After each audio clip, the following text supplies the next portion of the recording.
Welcome to వార్తా 9. ముందుగా headlines చూద్దాం. పెట్టుబడులకు అనుకూల రాష్ట్రంగా ఏపీని తీర్చిదిద్దామన్న చంద్రబాబు. 25.3% పెట్టుబడులు ఏపీకి వచ్చాయన్న సీఎం. ఉద్యోగాల కోసం బయటకు వెళ్లాల్సిన అవసరం లేదని వ్యాఖ్య. అభివృద్ధి దిశగా రాష్ట్రం ముందుకు సాగుతోందన్న సీఎం. రాయలసీమ ప్రాజెక్టులపై రామ్ గోపాల్ రెడ్డి విమర్శలు. ప్రాజెక్టుల పేరుతో డ్రామాలు చేస్తున్నారన్న ఆరోపణ. రైతులకు నీరు అందించడంలో నిర్లక్ష్యమన్న వ్యాఖ్య. పెండింగ్ పనులు పూర్తి చేయాలని డిమాండ్.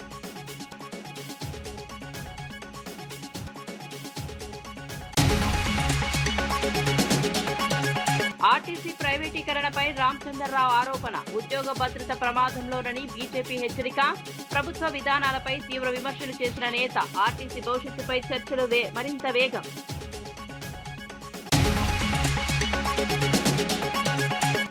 కాళేశ్వరం ప్రాజెక్టుపై చామల కీలక వ్యాఖ్యలు. ప్రాణహిత చేవెళ్లను కాళేశ్వరంగా మార్చారన్న ఆరోపణ. ప్రాజెక్టు రూపకల్పనపై ప్రశ్నలు లేవనెత్తిన ఎంపీ. ప్రజలకు నిజాలు తెలియాలన్న చామల వ్యాఖ్య.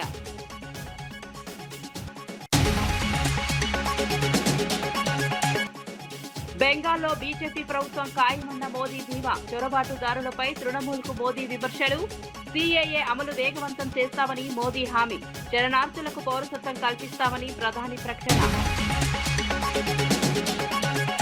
ఆంధ్రప్రదేశ్ అభివృద్ధిపై సీఎం చంద్రబాబు కీలక వ్యాఖ్యలు చేశారు. రాష్ట్రాన్ని పెట్టుబడులకు అనుకూలంగా మార్చామని 2025-26లో 25.3% పెట్టుబడులు ఏపీకి వచ్చాయని తెలిపారు. ఉద్యోగాల కోసం బయటకు వెళ్లాల్సిన అవసరం లేదని, పెట్టుబడిదారులను రాష్ట్రానికి తీసుకురావడం తమ బాధ్యత అన్నారు. గత పాలనలో అవినీతి కారణంగా పెట్టుబడులు తగ్గాయని విమర్శించారు. ప్రస్తుతం అభివృద్ధి దిశగా రాష్ట్రం ముందుకు సాగుతోందని పేర్కొన్నారు.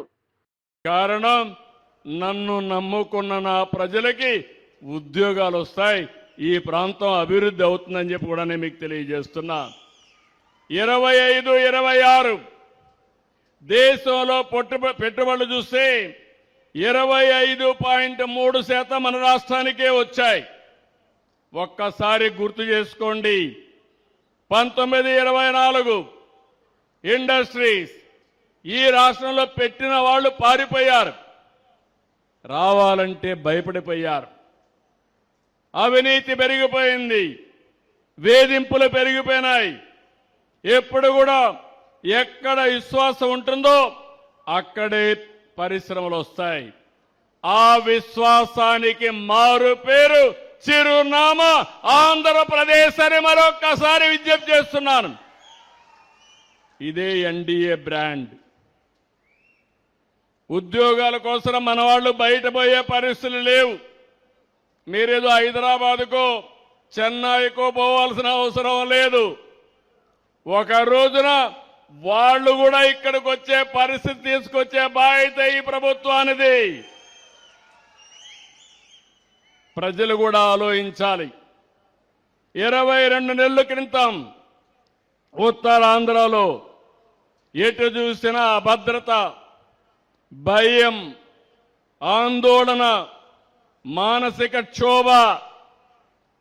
2024 మీరేసిన ఒక్క ఓటుతో మీ రాత మారిందా లేదా అని మిమ్మల్ని అడుగుతున్నా. నాడు ఉత్తరాంధ్రలో ప్రొక్లైన్లో కూల్చివేతలు, నేడు అవే ప్రొక్లైన్లతో అభివృద్ధి పనులు. నాడు ఉత్తరాంధ్రలో తప్పుడు రిజిస్ట్రేషన్లు, భూ కబ్జాలు. నేడు ఆ భూమిలోనే ప్రపంచ స్థాయి సంస్థలు వచ్చి రిజిస్ట్రేషన్ చేసుకుని ప్రారంభోత్సవాలు చేసే పరిస్థితికి వచ్చాం.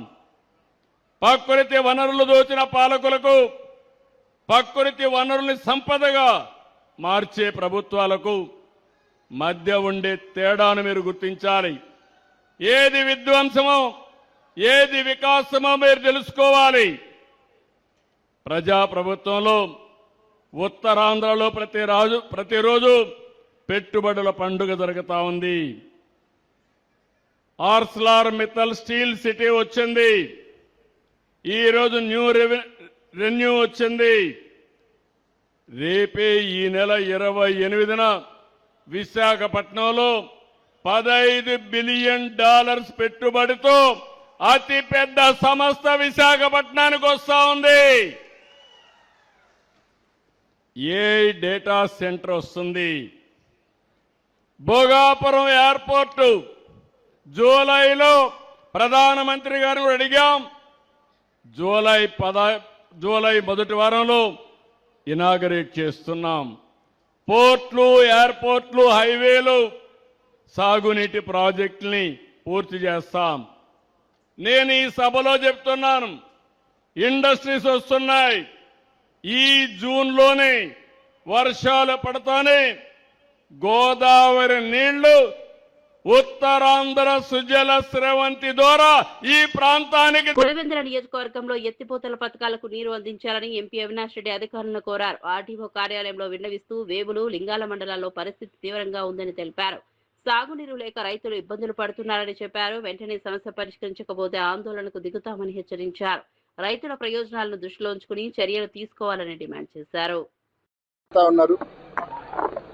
వారందరి సమస్యలు విన్నవించడానికి జగన్మోహన్ రెడ్డి గారి ఆదేశానుసారం వాళ్ళందరి సమస్యలు కూడా విన్నవించడానికి నేను, నాతో పాటు మా సతీష్ రెడ్డి అన్న, వేముల సంబంధించిన రైతులు, లింగాలకు సంబంధించిన రైతులు అందరం కూడా ఇందాక లింగాల కుడికాలువకు సంబంధించిన ఆఫీస్కి వెళ్ళి కుడికాలువలో ఎత్తిపోతల పథకాల పనితీరు ఎంత అధ్వానంగా ఉందో, ఎంత నిర్లక్ష్య వైఖరితో ఉందో వారి దృష్టికి తీసుకెళ్ళాం. ముఖ్యంగా ఎంత మొద్దు నిద్రలో అధికార యంత్రాంగము, ఈ అధికార పార్టీ ప్రభుత్వం ఉందంటే, ఒక పక్కేమో ఎక్కడ స్టేజ్ ఎక్కినా కూడా చంద్రబాబు నాయుడు గారు చెప్తారు, లింగాల మండలంలో అరటి గురించి మాట్లాడతారు, స్టేట్లోనే హైయెస్ట్ జీడిపి అంటారు లింగాల మండలానికి సంబంధించి. ఈరోజు అదే లింగాల మండలానికి సంబంధించిన రైతులు నీళ్లు లేక అరటి రైతులు చెట్లకు నీళ్లు అందించలేక తీవ్రమైన ఇబ్బందులు పడుతూ ఉన్నారు. అంటే ఒక్కొక్క రైతు ఉన్న బోర్లలో పైపులు కిందికి దించుకోవడము, లేకుంటే కొత్త బోర్లు వేయడము. అంటే ఆ గ్రామాలు కోమనుతుల కావచ్చు, ఎగుపల్లె కావచ్చు, దిగుపల్లె కావచ్చు, మురార్చింతలు కావచ్చు, గుణకనపల్లె కావచ్చు, తాతిరెడ్డిపల్లె కావచ్చు, లోపట్నూతలు కావచ్చు, ఈ గ్రామాలన్నీ కూడా నీటి ఎద్దడి ఎంత తీవ్రంగా ఉందంటే, సాగునీటి ఎద్దడి. కొత్త బోర్లు వేసుకోవడము, ఉన్న బోర్లలోనే పైపులు కిందికి దించుకోవడము, కోట్లాది రూపాయలు ఖర్చు అవుతా ఉంది రైతులకు ఈ బోర్లు వేసుకోవడానికి, పనిచేయడానికి. ఒక పక్కేమో గిట్టుబాటు ధరలు అరటి పూర్తిగా పతనమైనాయి, మరో పక్కేమో రైతుల మీద ఈ భారం. సిబిఆర్లో 10 టీఎంసీ నీళ్లు ఉండి కూడా ఇంత అధోగతి పట్టడం అనేది కేవలం అధికార పార్టీ నిర్లక్ష్య వైఖరి వల్లనే రైతులు ఇబ్బంది పడతా ఉన్నారు. మరి వెల్దన్ల కెనాల్ దగ్గర 5 మోటార్లు పనిచేస్తే, అదేవిధంగా కుంట దగ్గర 5 మోటార్లు పనిచేస్తే, అదేవిధంగా బియాన్ తాతిరెడ్డిపల్లి దగ్గర 4 మోటార్లు పనిచేస్తే ఈ సమస్య రాదు. అన్ని గ్రామాలకు పుష్కలంగా నీళ్ళు ఇవ్వచ్చు. మోటార్లు కాలిపోతే రిపేర్ చేయించే దిక్కు లేదు. పోనీ మేము ముందుకు వచ్చి రిపేర్ చేపిస్తామంటే లేదు, అధికార పార్టీ వాళ్ళు పర్మిషన్ ఇవ్వాలా, వాళ్ళు చెప్తేనే రిపేర్ అంటారు. ట్రాన్స్ఫార్మర్లు కాలిపోతే రిపేర్లు చేయరు.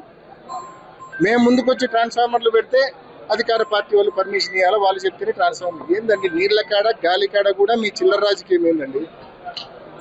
అసలు బుద్ధుండే ఇటువంటి ఆలోచనలు, ఇటువంటి మాటలు మీరు మాట్లాడుతున్నారా? ఒకసారి ఆలోచన చేయండి. ఈరోజు నీళ్ళు అందక రైతులు ఎంత ఇబ్బంది పడతా ఉన్నారనేది ఒకసారి మానవత్వంతో ఆలోచించమని చెప్పి వాళ్ళని కూడా నేను కోరుతా ఉన్నాను. ఈరోజు అధికారులకు స్పష్టమైన అల్టిమేటం ఇచ్చినాం. బియాన్ తాతిరెడ్డిపల్లి దగ్గర, అదేవిధంగా వెల్దన్ల కుంట దగ్గర, వెల్దన్ల కెనాల్ దగ్గర 543 చొప్పున మోటార్లు, కెనాల్ దగ్గర 5, అదేవిధంగా కుంట దగ్గర 4, బియాన్ తాతిరెడ్డిపల్లి దగ్గర 3, 543 మోటార్స్ ఆడే విధంగా వచ్చే బేస్తవారం కల్లా చర్యలు తీసుకుంటామని చెప్పి అధికారులు మాకు హామీ ఇచ్చారు. అదేవిధంగా వేముల మండలానికి సంబంధించి భూమయ్యగారిపల్లె, రాచకుంటపల్లెకి కూడా, మరి రాచకుంటపల్లెకి నీళ్ళు ఇవ్వాలంటే భూమయ్యగారిపల్లె పంప్ హౌస్లో 1 మోటార్ పనిచేయడంలా, అవి కూడా వారంలో రిపేర్ చేసి ఎత్తిపోతల పథకాలు ఆన్ చేస్తామని చెప్పినారు. ఈరోజు మొబ్బుచింతలపల్లె, కొట్టాల పరిస్థితి మరీ ఘోరం. ఆ రోజు మేము ఎన్నికల ముందు కొట్టాలకు కృష్ణా నీళ్ళు ఇవ్వాలా, కొట్టాలకు కృష్ణా నీళ్ళు ఇస్తే వాళ్ళ గ్రౌండ్ వాటర్ బాగా కంటామినేట్ అయింది, కృష్ణా నీళ్లు ఇచ్చి ఆ గ్రామంలో కంటామినేషన్ కొంచెమైనా తగ్గియాలని చెప్పి ఎన్నికల ముందు మొబ్బుచింతలపల్లెకు, కొట్టాలకు మేము కృష్ణా నీటిని ఇచ్చాం. ఈరోజు ఈ 2 సంవత్సరాలుగా ఈ కూటమి ప్రభుత్వం వచ్చాక ఆ 2 గ్రామాల్లో చెరువులను పూర్తిగా విస్మరించింది, నీళ్ళు ఇవ్వడంలా. సో ఈ చర్యలన్నీ కూడా ప్రభుత్వము అధికార యంత్రాంగము ముందుకు వచ్చి చేపట్టాలా. నిర్లక్ష్య వైఖరి వీడకపోతే మీరు ఇందాక మాకు చెప్పిన పనులు ఒక వారం లోపల, బేస్తవారం లోపల, నెక్స్ట్ థర్స్డే లోపల చేయకపోతే మే 1వ తేదీన రైతులందరం. అనంతపురం హనీ ట్రాప్ కేసులో పోలీసులు కీలక పురోగతి సాధించారు. 5 నిందితులను అరెస్ట్ చేసి 13 లక్షల నగదు, 2 కత్తులు, ప్రామిసరీ నోట్లు స్వాధీనం చేసుకున్నారు. వైఎస్ఆర్సీపీ మాజీ సర్పంచ్ నరేందర్ రెడ్డి ప్రధాన సూత్రధారిగా పోలీసులు భావిస్తున్నారు. రంగమ్మ, మల్లేశ్వరి తదితరులు డబ్బున్న వారిని ఉచ్చులో వేసి బెదిరింపులతో డబ్బులు వసూలు చేసినట్లు విచారణలో బయటపడింది. ఈ కేసు రాష్ట్ర వ్యాప్తంగా సంచలనం రేపుతోంది. పోలీసులు మరిన్ని వివరాలు సేకరిస్తున్నారు. ఇంట్రాగేషన్లో వీళ్ళు కలెక్ట్ చేసినట్టు తెలిసింది. దాంట్లో ఇప్పటి వరకు మేము ప్రెజెంట్ అయితే మేము వాళ్ళని అరెస్ట్ చేసే టైంకి 13 లక్షలు రికవరీ చూపిస్తున్నాము. తర్వాత వాళ్ళ బ్యాంక్ అకౌంట్స్ సీజర్స్, వాళ్ళ అసెట్స్ సీజర్స్కి అన్నిటికీ లెటర్స్ పెట్టినాము. తర్వాత కూడా వీళ్ళని పోలీస్ కస్టడీ తీసుకొని మిగతా ప్రాసెస్ అంతా కంప్లీట్ చేస్తాము. యాక్చువల్గా ఇది ఏం జరిగిందంటే, ఇది ఒక 8 నెలల నుంచి 9 నెలలకు మన ఏరియాలో జరిగింది. ఈ రంగమ్మ నాయుడు మీద యాక్చువల్గా 20లోనే మన తిరుపతిలో ఒక ఫారెస్ట్ ఎంప్లాయీని ఈ విధంగా హనీ ట్రాప్ చేయడం జరిగింది. అప్పుడు కేసు కూడా రిజిస్టర్ చేసినారు. దీంట్లో ఉన్న ముద్దాయిలు దాంట్లో కూడా ఉన్నారు ఆ కాలంలో ఆ కేసులో. అప్పటి నుంచి స్టార్ట్ చేసినారు. కానీ మనకి ఇక్కడ వెలుగులోకి వచ్చింది, వీళ్ళు స్టార్ట్ చేసింది గత 8-9 నెలల నుంచి స్టార్ట్ చేసినారు మన ఇంట్రాగేషన్లో. ఈ 8-9 నెలల్లో చాలామంది ఫోన్ నెంబర్లు కలెక్ట్ చేసుకునేది.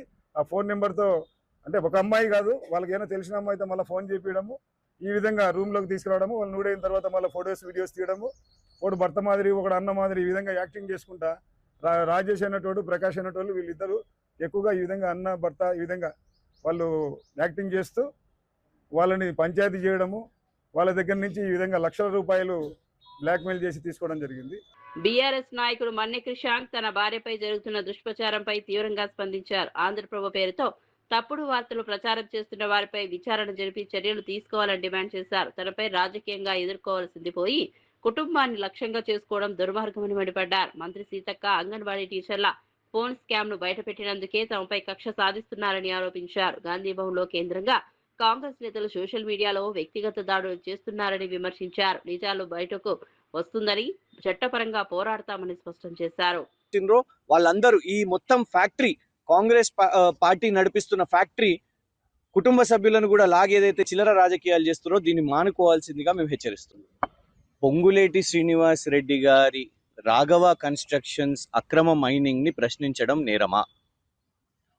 అంగన్వాడీ టీచర్లకు పంపిణీ చేస్తున్న స్మార్ట్ మొబైల్ ఫోన్స్ ఏదైతే కాంట్రాక్ట్ ఉందో అందులో 30 కోట్ల ముడుపులు వాటిని ప్రశ్నించడం, మరి సీతక్క గారిని మేము దాని మీద సమాధానం చెప్పాలి, సిబిఐ ఎంక్వైరీ విచారణ చేపట్టాలని కోరడం నేరమా?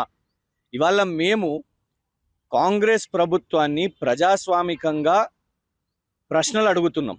వాళ్ళు చేస్తున్న కుంభకోణాలు కానివ్వండి వారిని నిలదీస్తున్నాం. కానీ దానికి సమాధానాలు చెప్పకుండా ఇవాళ గాంధీ భవన్ కేంద్రంగా కాంగ్రెస్ నాయకులు వ్యక్తిగతంగా మా మీద దుష్ప్రచారం చేస్తున్నారు.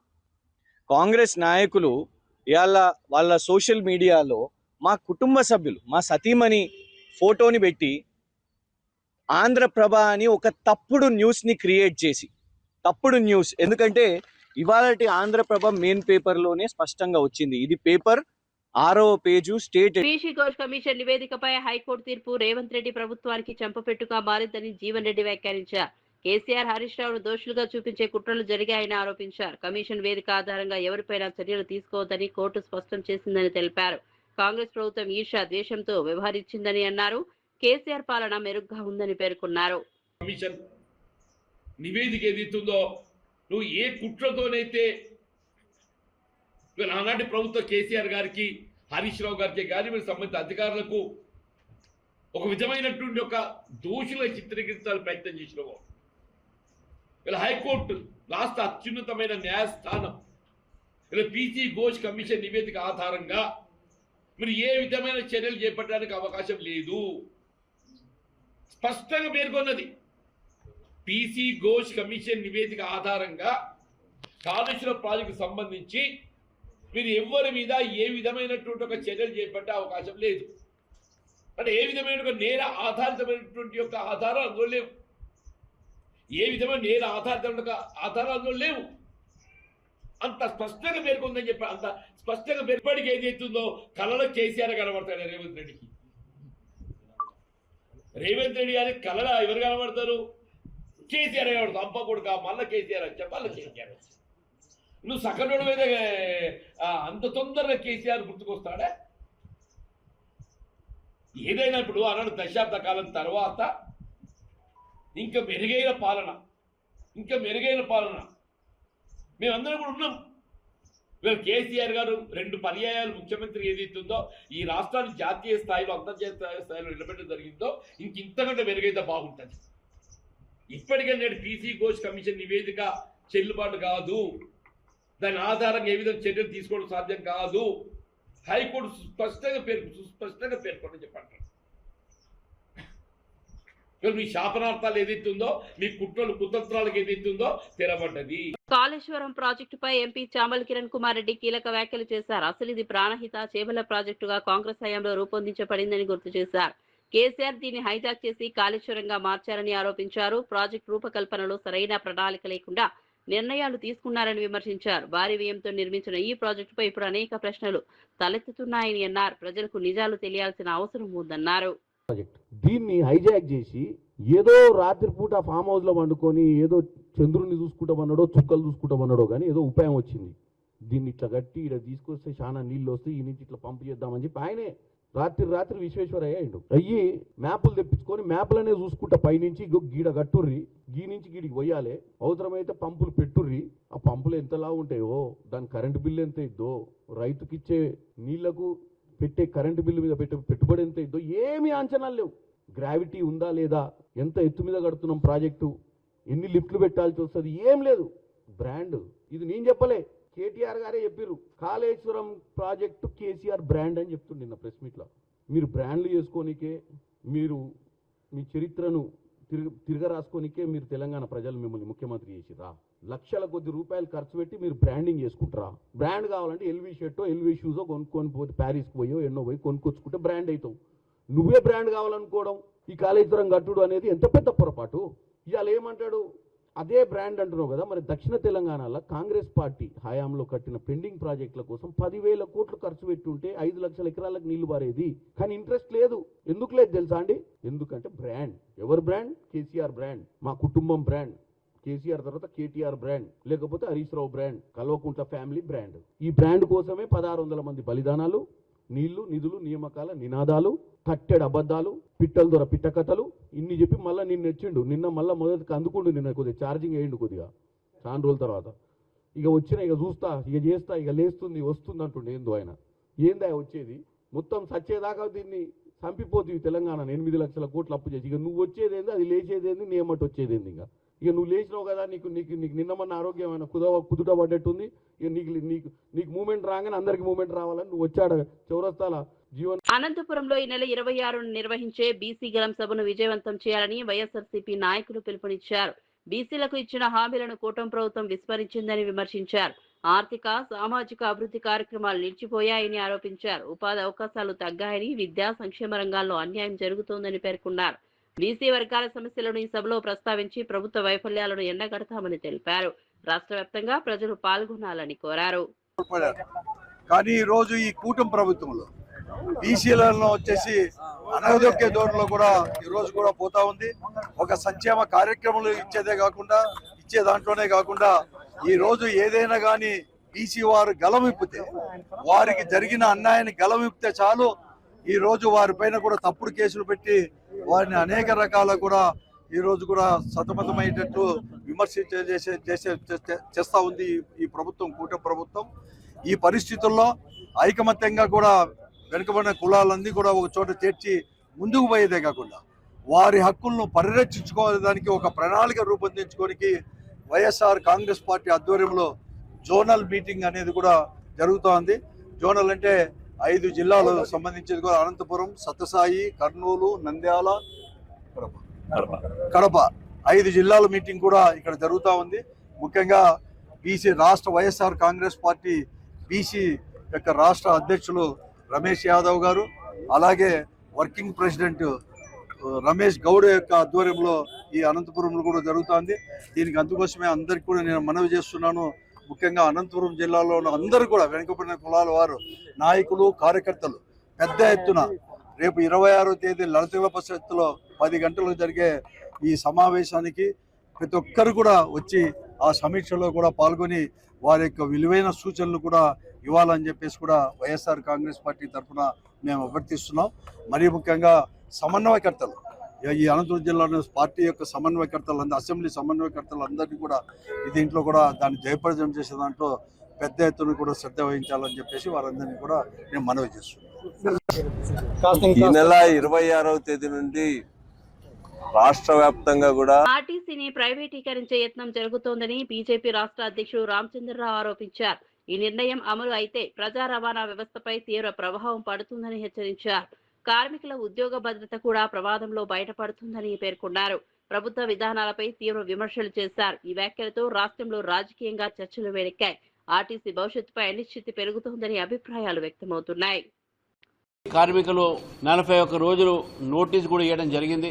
ప్రభుత్వం స్పందించకపోతే ఆర్టీసీ కార్మికులు జేఏసీ పేరున ఈరోజు సమ్మె చేస్తూ ఉన్నారు. కానీ ప్రభుత్వము వారి యొక్క డిమాండ్స్ని ఏవైతే అర్జీ ఉందో దాన్ని పక్కకు పెట్టి మొండి వైఖరితో ముందుకు పోతున్న విషయాన్ని మనం గుర్తించాలి. గత ప్రభుత్వంలో కూడా ఆర్టీసీని ప్రభుత్వంలో విలీనం చేయాలి, ప్రభుత్వ రంగంలో విలీనం చేయాలి, దీన్ని ప్రభుత్వ ఒక విభాగం కింద దీన్ని మార్చాలి, ట్రీట్మెంట్ పెంచాలి, పీఆర్సీ బకాయిలు ఇవ్వాలి, 2017 నుంచి రావాల్సినటువంటి ఒక పీఆర్సీ బకాయిలు, అదేవిధంగా రిటైర్మెంట్ అయినటువంటి ఒక ఆర్టీసీ ఎంప్లాయీస్ కు వారికి ఇప్పటి వరకు బెనిఫిట్స్ రావట్లేదు, రిటైర్మెంట్ బెనిఫిట్స్ రావట్లేదు, కాబట్టి అవన్నీ కూడా ఇవ్వాలి అని చెప్పేసి న్యాయపరమైనటువంటి కోరికలతో ఈరోజు ఆర్టీసీ ప్రభుత్వాన్ని అడిగితే ప్రభుత్వం మొండి వైఖరి చూపెడుతూ వారితో మాట్లాడక సిద్ధంగా లేక ప్రైవేట్ బస్సులు సిద్ధం చేసి ఆర్టీసీని ప్రైవేటీకరణ చేసేటటువంటి ఒక రీతిలో ఈరోజు చేస్తా ఉన్నారు. గత ప్రభుత్వం కూడా కేసీఆర్ గారి యొక్క సమయంలో ఇదే డిమాండ్ తోని ఆ రోజు మొత్తం కార్మికులకు బీజేపీ అండగా ఉన్నది. కేసీఆర్ గారి యొక్క ప్రభుత్వము ఆ మొండి వైఖరితోని దాదాపు 60 మంది పైగా కార్మికులు ఆ రోజు ఆత్మహత్య చేసుకున్నారు, చనిపోవడం జరిగింది. ఆ చావులకు కారకులైనటువంటి బీఆర్ఎస్ ప్రభుత్వం అదే రీతిలో ఈ రోజు కాంగ్రెస్ పార్టీ పోతా ఉంది. రాయలసీమ లిఫ్ట్ ఇరిగేషన్ ప్రాజెక్టుపై వైసీపీ ప్రభుత్వం ప్రజలను తప్పుదోవ పట్టిస్తోందని టీడీపీ నేత భూమిరెడ్డి రామ్గోపాల్ రెడ్డి విమర్శించారు. ప్రాజెక్టుల పేరుతో రోజుకో డ్రామా ఆడుతూ ప్రాంత ప్రయోజనాలను తాకట్టు పెడుతున్నారని మండిపడ్డారు. క్షేత్రస్థాయిలో పనులు చేయకుండా కేవలం ప్రచారానికే ప్రాధాన్యత ఇస్తున్నారని ఆరోపించారు. రైతులకు నీరు అందించాల్సిన కీలక ప్రాజెక్టులు నిర్లక్ష్యానికి గురవుతున్నాయని చెప్పారు. పెండింగ్ పనులను వెంటనే పూర్తి చేసి సాగునీరు అందించాలని డిమాండ్ చేశారు. రైతుల సమస్యలను రాజకీయంగా కాకుండా పరిష్కరించాలని సూచించారు. చంద్రబాబు నాయుడు గారు కాదు, 2019-24 మధ్య కాలంలో రాయలసీమ ప్రాంతానికి చేసిన అన్యాయాన్ని ఎందుకు కానీ మీరు న్యాయం చేయలేదని చెప్పి జగన్మోహన్ రెడ్డి గారిని ప్రశ్నించాలని చెప్పి నేను మీ అందరికీ కూడా డిమాండ్ చేస్తున్నా. రాయలసీమ ఎత్తిపోతల పథకం ఆగిపోయింది, దాన్ని ముందుకు తీసుకోపోవడం అని చెప్పి మాట్లాడుతున్నారు. ఈరోజు సభలు సమావేశాలు పెడతాన్నారు, ఉద్యమం చేస్తామంటున్నారు, పాదయాత్రలు చేస్తామంటారు, తల కింద పెట్టి కాలు పైకి పెట్టి మేము రాయలసీమ అంతా నడుస్తామని చెప్తా ఉన్నారు. ఈ సందర్భంగా రాయలసీమ ప్రజానీకానికి, రాష్ట్ర ప్రజానీకానికి కూడా సవిరంగా పశ్చిమ బెంగాల్లో బీజేపీ ప్రభుత్వం ఏర్పాటవుతుందని ప్రధాని మోదీ ధీమా వ్యక్తం చేశారు. కృష్ణనగర్ లో జరిగిన సభలో మాట్లాడిన ఆయన తృణమూల్ కాంగ్రెస్ పై తీవ్ర విమర్శలు చేశారు. అక్రమ చొరబాటుదారులకు మద్దతు ఇస్తోందని ఆరోపించారు. బీజేపీ అధికారంలోకి వస్తే సిటిజన్షిప్ అమెండ్మెంట్ చట్టాన్ని వేగంగా అమలు చేస్తామని హామీ ఇచ్చారు. శరణార్థులకు పౌరసత్వ హక్కులు కల్పిస్తామని తెలిపారు. Modi one district one product के जरिए लोकल को वोकल और वोकल को ग्लोबल बनाने का प्रयास कर रहा है। वहीं निर्मम सरकार ने पूरे बंगाल में एक ही काम किया है। 15 साल में एक ही काम, वन डिस्ट्रिक्ट वन सिंडिकेट। ये सिंडिकेट बनाने का उद्योग और सिंडिकेट के द्वारा बंगाल को लूटने का कारोबार। మరిన్ని అప్డేట్స్ కోసం చూస్తూనే ఉండండి